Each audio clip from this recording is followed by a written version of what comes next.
Bwana Yesu asifiwe. Amina. Napenda kuwapongeza kwa kuanza mwaka mpya wa 2026 tukiwa na nguvu katika jina la Yesu na kuwezeshwa kuanza mwaka tukiwa ndani ya hekalu la Mungu. Mbarikiwe kwa wingi. Ndipo lile wingu likafunika hema la kukutania, na huo utukufu wa Mungu ukajaza maskani. Na kila lilipoondoka kwenye eneo la maskani, wakasafiri wana wa Israeli. Kila lilipofunika hema la kukutania, wakapumzika. Na kila lilipoondolewa wingu la utukufu wa Mungu, wakasafiri. Wingu likasafiri nao, wakawa na Mungu katika safari yao. Wapendwa, kichwa kinachotuongoza kinasema uso wa Bwana uende pamoja nasi. Sasa tuseme kwa staili nyingine, wewe ndiye useme uso wa Bwana uende pamoja nami. 3, twende. Uso wa Bwana uende pamoja nami. Katika nchi fulani, siku ya kuanza mwaka kama siku ya leo, katika nchi fulani siku ya kuanza mwaka kama siku ya leo, wengi walifika kanisani kama tulivyofika tukiwa wengi leo kanisani. Walikuwa na matazamio mengi sana ya kuingia mwaka mpya, ya kuanza mwaka mpya kwa nguvu na kishindo. Wengi walifika na mizigo ya mwaka uliopita wakiwa bado wanayo katika mabega yao, lakini wakiwa na matumaini ya mwaka mpya kuwavusha salama kwa ushindi na matumaini. Mmoja wa waliohudhuria ibada siku hiyo, na kabla ya ibada kuanza, alimwambia mhubiri kuwa Yesu alisema katika Mathayo 11:28, njoni kwangu ninyi nyote msumbukao na kuelemewa na mizigo, nami nitawapumzisha. Mbona mimi nimebaki na mizigo yangu mwaka huu tunaoanza na tuliomaliza, nimebaki na mizigo yangu. Na Yesu huyo alisema, nikigonga mlango wa nyumba yako, ukifungua nitaingia nikae nawe. Akasema, mimi mwenzenu hata milango huwa sifungi na msubiri, lakini aje. Aliendelea kusema, Yesu alisema, 2 watatu wakiwepo, mimi nipo katikati yao. Huyu analalamika, anasema, kwetu tuko 8 lakini hajawahi kufika. Wapo 8 lakini hajawahi kufika. Na aliendelea kumlalamikia Yesu akisema, katika mji wote huu, katika mji, ni mimi ningekosa pikipiki? Katika mji huu mimi ndiye ningeweza kukosa gari? Mimi ndiye ningeweza kukosa nyumba ambapo ningeweza kulala hata kifudifudi na chali? Aliendelea kumlalamikia Yesu akisema, katika mji huu mimi ndiye wa kukosa hata hela ya kulipa pango ya nyumba. Aliendelea kulalamika akisema, katika mji huu ni mimi wa kukosa amani katika ndoa, ni mimi wa kukosa amani katika kazi, ni mimi wa kukosa amani katika biashara, ni mimi wa kukosa amani katika safari. Je, Yesu anadhani mimi ni mdogo wa Yuda Iskariote aliyemuuza kwa vipande 30 vya fedha? Au anadhani mimi nina uhusiano na Pilato aliyemhukumu? Anasema, mimi ni Mwafrika, waliomuua ni Wayahudi, kwa nini hajachukua mizigo yangu?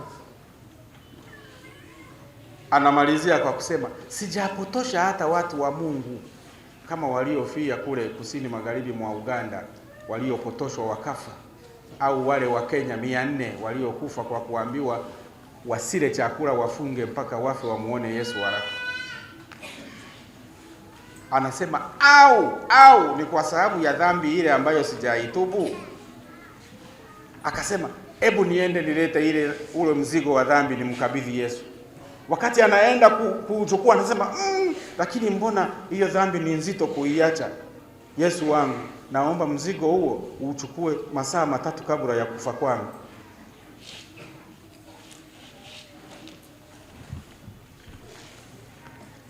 Baadhi walileta shukurani zao siku ya kuanza mwaka. Wakaleta shukurani zao kwa Mungu kufuatia mengi aliyowafanyia, wakawa kama mkoma aliyekumbuka kumshukuru Mungu. Wengine walikuja wakiwa kama wakoma 9 ambao pamoja na kutendewa mengi mema mwaka uliopita hawakushukuru wala kuleta chochote.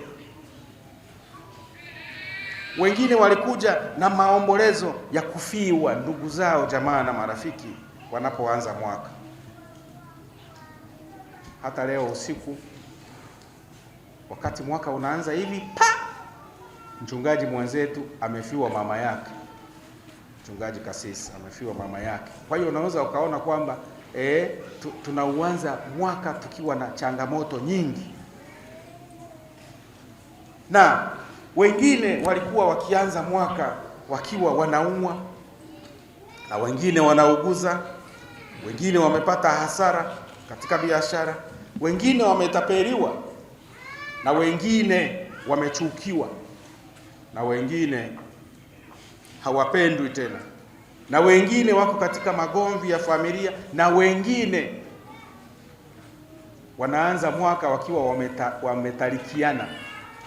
Kama mmoja nafikiri nimemuona kwenye clips za WhatsApp, ambao wametalikiana kwa sababu mama amepunguza minofu 7 kwa kuonja, akaleta minofu pungufu, na mume alikuwa amehesabu zile nyama,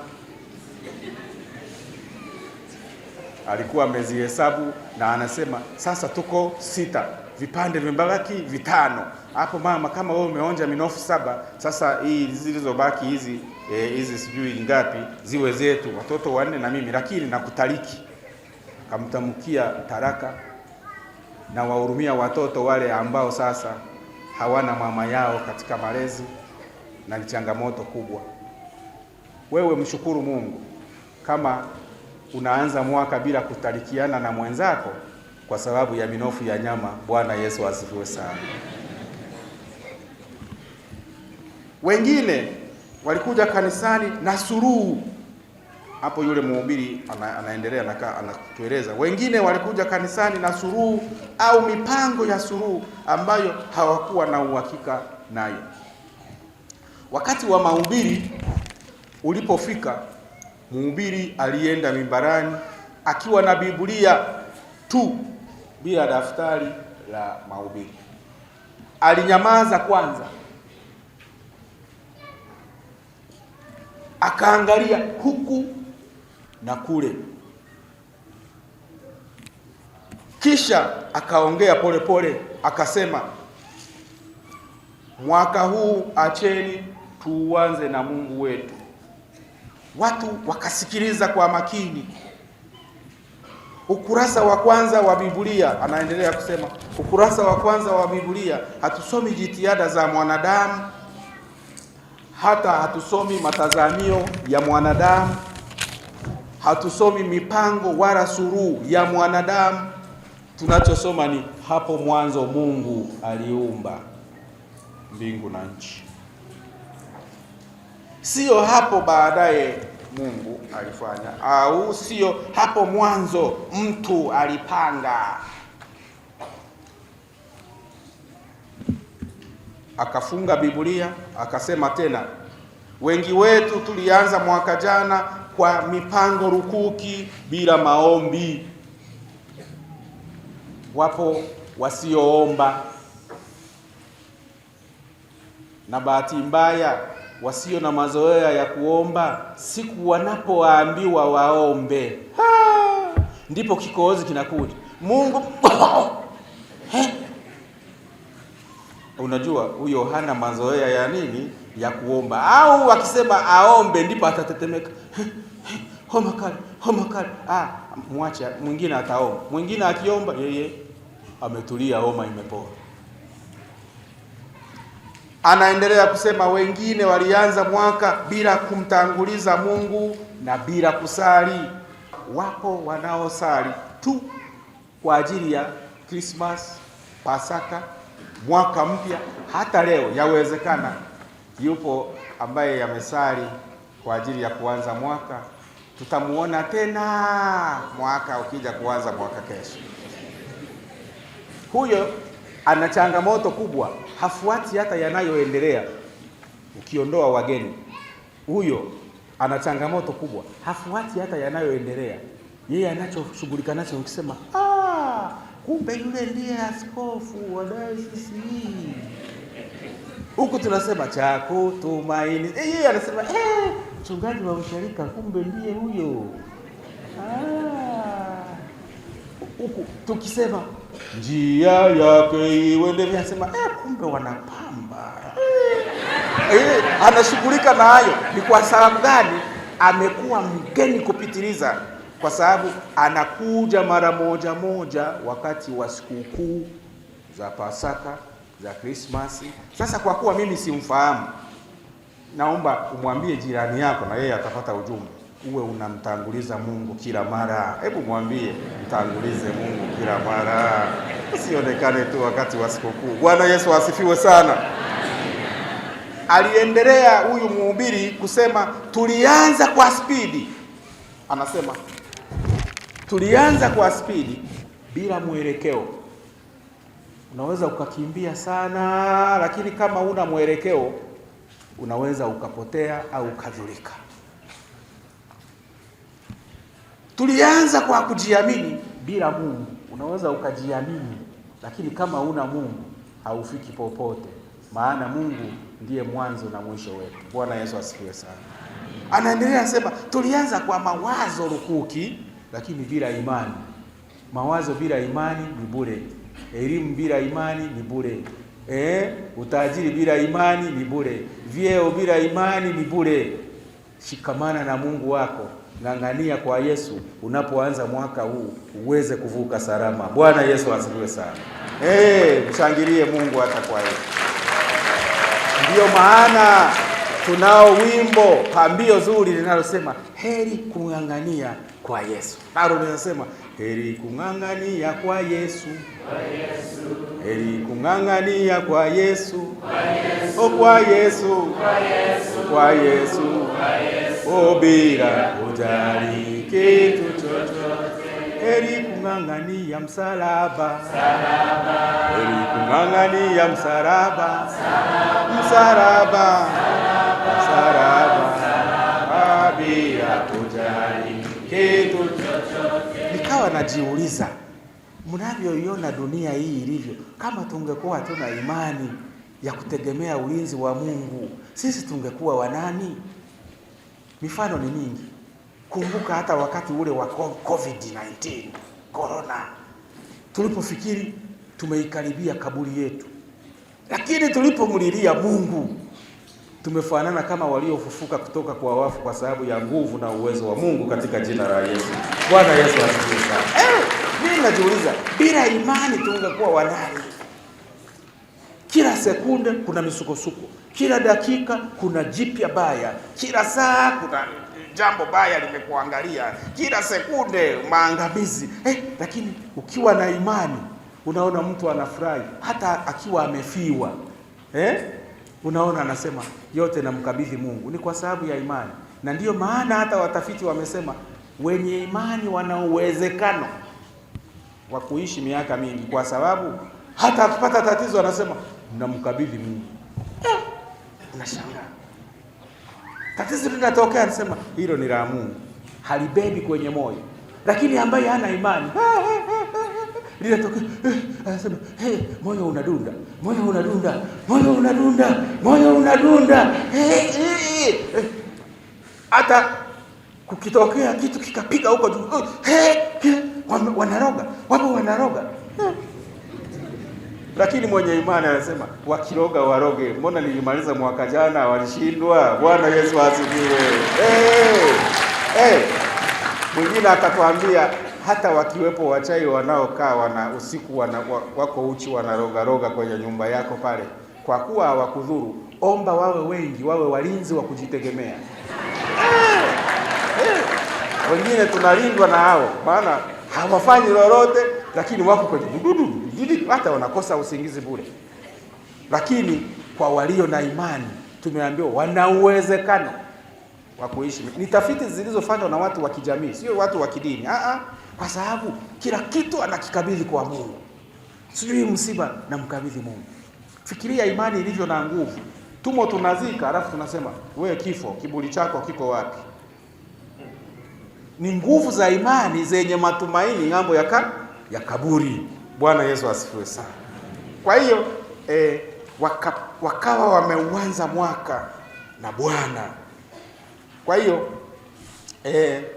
mahubiri yaliendelea, na mwaka huu mhubiri akasema mwaka huu mpya usijengwe kwenye suruhu za mwanadamu tu, bila kumtanguliza Mwenyezi Mungu na kumheshimu Mungu. Atawale maisha, atawale mipango, atawale mawazo, atawale kazi, atawale shughuli, atawale kila kazi unayofanya. Aliendelea kusema ianze asubuhi yako na Mungu wako, sio na simu yako. Kuna anayeamka WhatsApp kuna nini leo? Anza na Mungu kumshukuru. Tunashukuru hapa kanisa kuu wana utaratibu wa ianze siku yako na Mungu wako. Ile inaitwa morning glory. Ukipata fursa fika uianze siku na Mungu wako na wenzako katika ibada. Anasema mhubiri aliendelea kusema anza maamuzi yako na Mungu, sio kuanza maamuzi yako na jazba na hisia. Anza biashara yako na Mungu, sio kuanza na faida au kuanza na waganga wa kienyeji ambao wamepotosha wengi. Mganga wa kienyeji ana mbwembwe za kukubadili, maana ukifika kwa mganga anachoanza ni kufanya unasema hivi alichokifanya hiki sio cha kawaida. Ukishituka anasema shangazi yako ndiye anayekuchawi. Unasema kumbe ni shangazi yangu. Ukiwa unashtuka hivi anasema leta mbuzi. Tayari umeleta mbuzi, lakini siku ya leo kama ya kumshukuru Mungu, au ndio wanaleta ile lugha ya Gen Z inasema jero. Ameleta jero. Jero ndio nini? Ndio kama shilingi 500. Ameleta jero kwa kufuata lugha ya Gen Z. 500 ndizo zile unasikia zinaangua. Eti amekuja kumshukuru Mungu.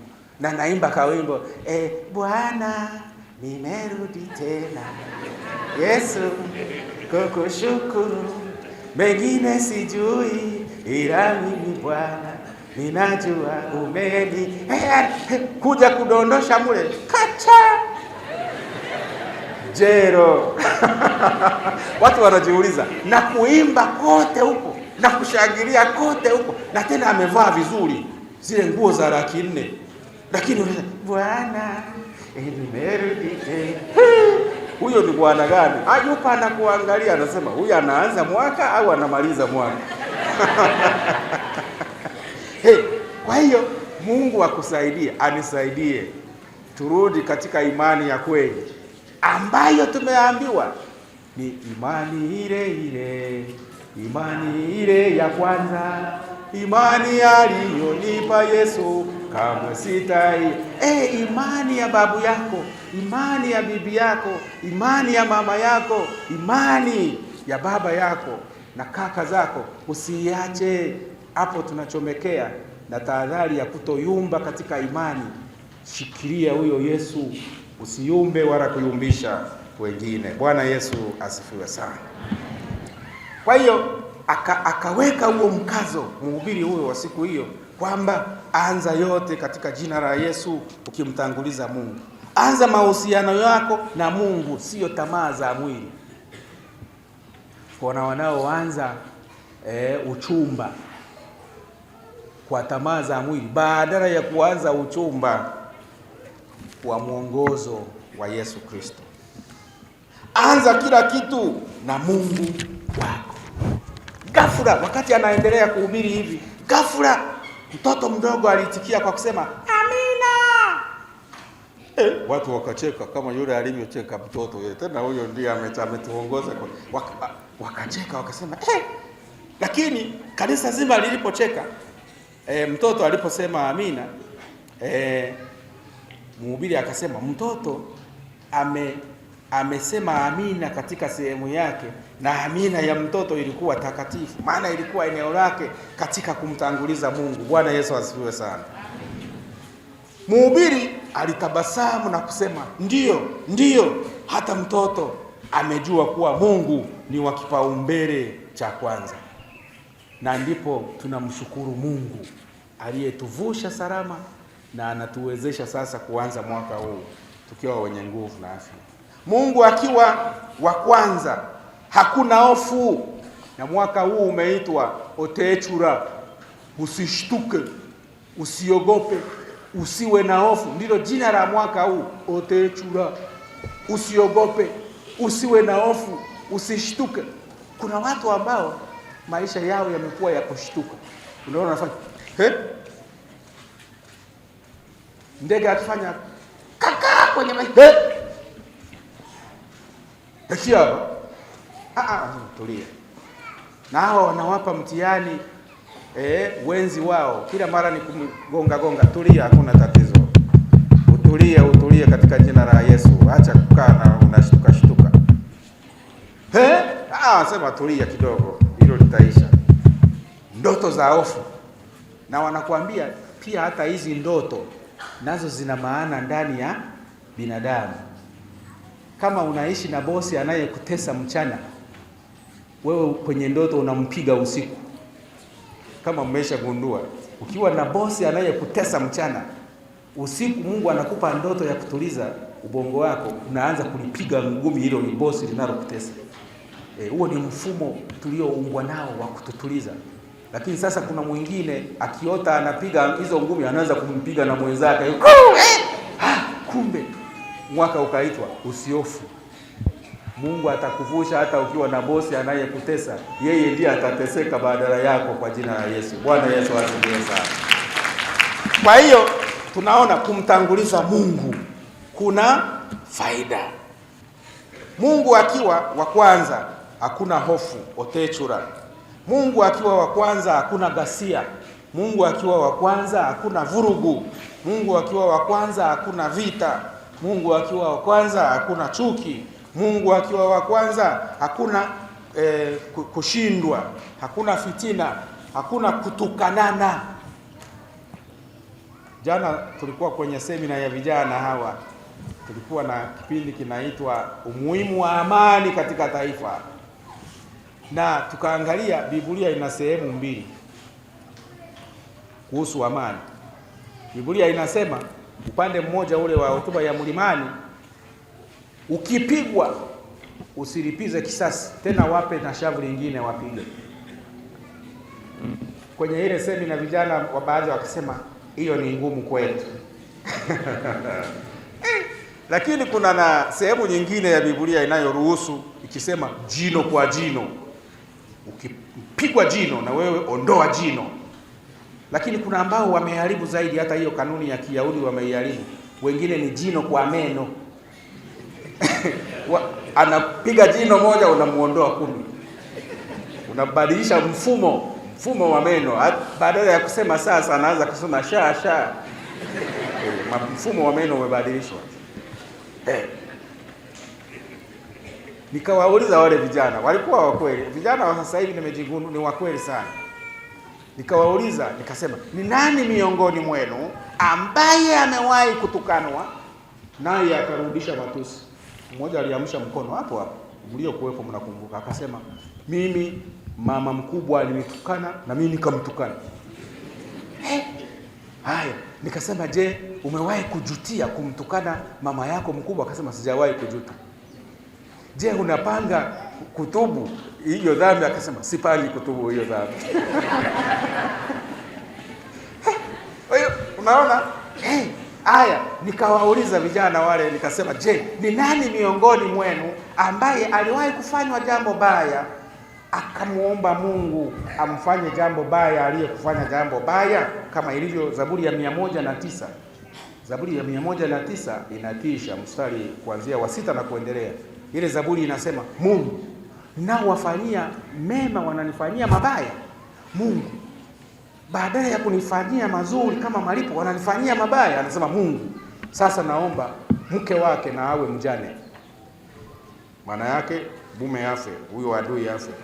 Anaendelea anasema watoto na wawe yatima. Mbona ameenda mbali?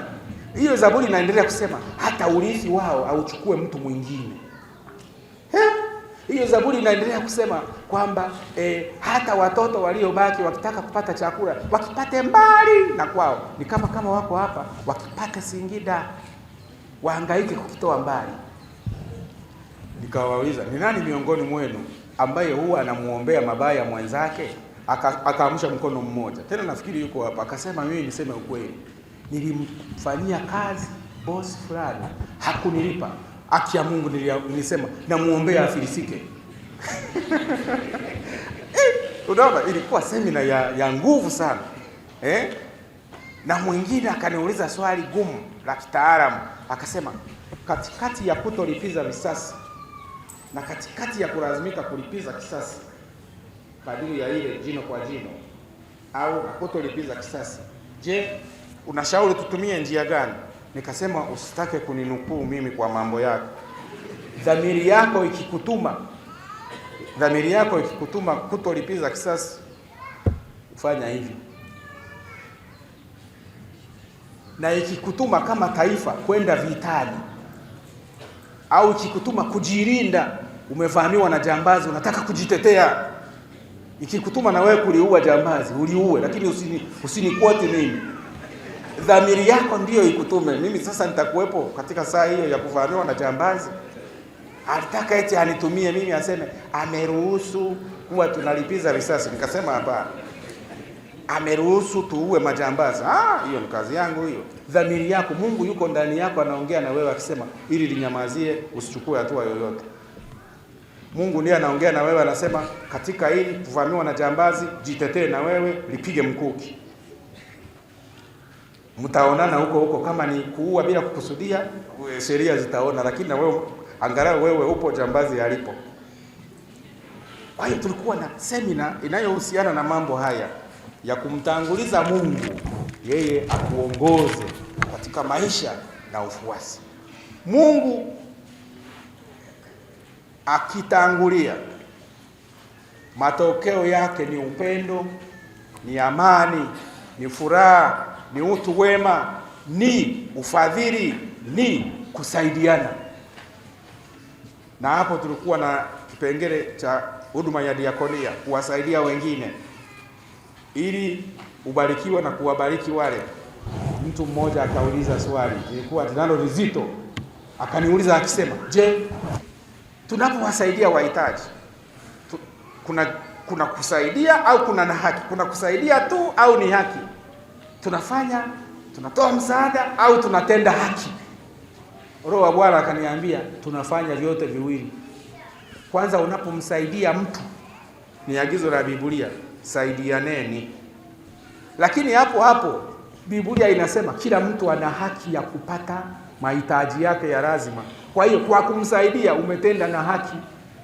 Kwa nini uwe navyo vyote wewe, wengine walale njaa? Ndipo Mahatma Gandhi akasema, duniani kuna kila kitu cha kukidhi mahitaji ya kila binadamu, ila ambacho hakipo ni cha kukidhi uchoyo wa binadamu anayetaka kila kitu kiwe chake wakati hawezi hata kukimaliza yeye. Ndio maana Zaburi mahali fulani inasema binadamu ni wa kuhurumiwa, anaweka akiba ya vitu vingi lakini hajui atakaye vila. Hilo nalo linasikitisha. Fikiria unayoyakusanya yote hicho, tena bahati mbaya usiwe kama umeyakusanya kwa wizi au kwa dhuluma. unayakusanya yote, pengine kwa wizi, kwa dhuluma, alafu atajulikani atakaye vila. Mungu atusaidie turudi katika haki, katika upendo, katika huruma. Tusije tukawa kama kifo. Kifo ndicho waliimba, wanasema kifo hakina huruma. Lakini wewe uwe na huruma. Usile peke yako, usinywe peke yako, usivae peke yako. Anza mwaka na wengine, anza mwaka na kujali na kusaidia, ukimwakilisha Mungu katika kuwa Msamaria mwema. Bwana Yesu asifiwe sana. Mhubiri alimaliza. Kumbuka hapo mimi sijahubiri. Nilikuwa naelezea mahubiri ya yule ambao mmejipanga kuondoka mapema. Hapo mhubiri alimaliza, sio mimi. Mimi sijaanza. Kazi yangu sijaikamilisha. Mhubiri alimaliza na changamoto hii. Usiombe Mungu kubariki mwaka ulioupanga, bali omba Mungu apangilie mwaka uliomkabidhi. Bwana Yesu asifiwe sana. Baada ya mahubiri na maombi au baada ya ibada ile, wengi hawakuondoka mara moja kwenda nyumbani. Walipiga magoti wakaomba. Yaani baada ya ibada kuisha, walipiga magoti wakaomba. Wengine wakatubu na kuombana msamaha. Walitubu na kuombana msamaha. Wengine waliomba wakisema, Bwana Yesu, nianze upya na wewe. Mungu akupe neema ya kuamua na kujitamkia kuanza upya na Yesu. Bwana Yesu asifiwe sana. Wengine wakasema, Mungu nisamehe. Wakaanza mwaka mpya na Mungu wao. Bwana Yesu asifiwe sana. Maombi yangu kwa Mungu ni kwamba uanze mwaka mpya wa 2026 kwa ufanisi. Upate mafanikio katika familia, katika ajira, katika biashara yako, katika eneo la kazi. Wengine wako shuleni, wengine vyuoni, wengine shughuli za kilimo zifanikiwe, wengine wako safarini. Wewe ukawe kichwa na sio mkia katika jina la Yesu. Bwana Yesu asifiwe sana. Uwe mshindi.